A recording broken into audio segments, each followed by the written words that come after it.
Kung gusto niyo matapos agad na ganito, kasi hindi naman pwede na maglakad kami dyan, tapos magkaputukan, madamay kayo. Anong mangyayari? Para naman sa inyo yan eh. Kaya nga kami pumunta dito para may pagtulungan sa inyo. Kaso, ang problema, tikong kayo. Hindi kayo nagsasalita sa amin, hindi niyo sinasabi yung totoo. Kunwari, hindi niyo alam. Hindi naman kami tanga eh.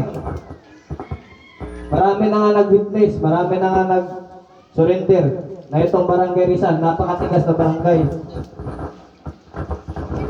Tapos yung iba dyan, magaling lang makipaglaro-laro. Akala siguro nila, di namin napapansin. Kung gusto niyo matapos yung ganitong sitwasyon, may pagtulungan kayo. Kasi hindi pwede na maglalakad kami dyan. Paano pag may kalaban din dyan, madamay kayo?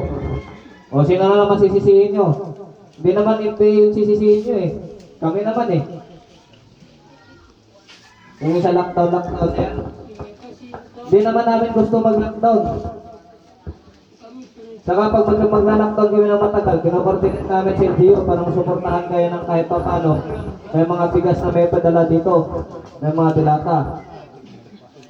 Kung gusto niyo matapos yung ganitong sitwasyon, may pagtulungan kayo. Barangay officials, pangunahan nyo. Hindi yung aabot pa tayo sa magtigaan pa tayo para lang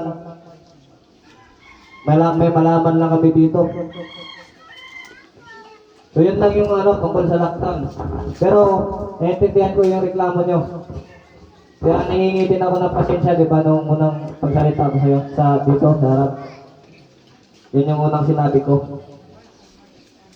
Kasi alam ko naman, biktima lang kayo ng sitwasyon. Pero wala tayong magagawa. Kasi yung summary, yung last stand ng FPA sa buong Pilipinas. Kaya nga dinagdagan yung batalyon dito para matapos. Para kada munisipyo, maraming tropa.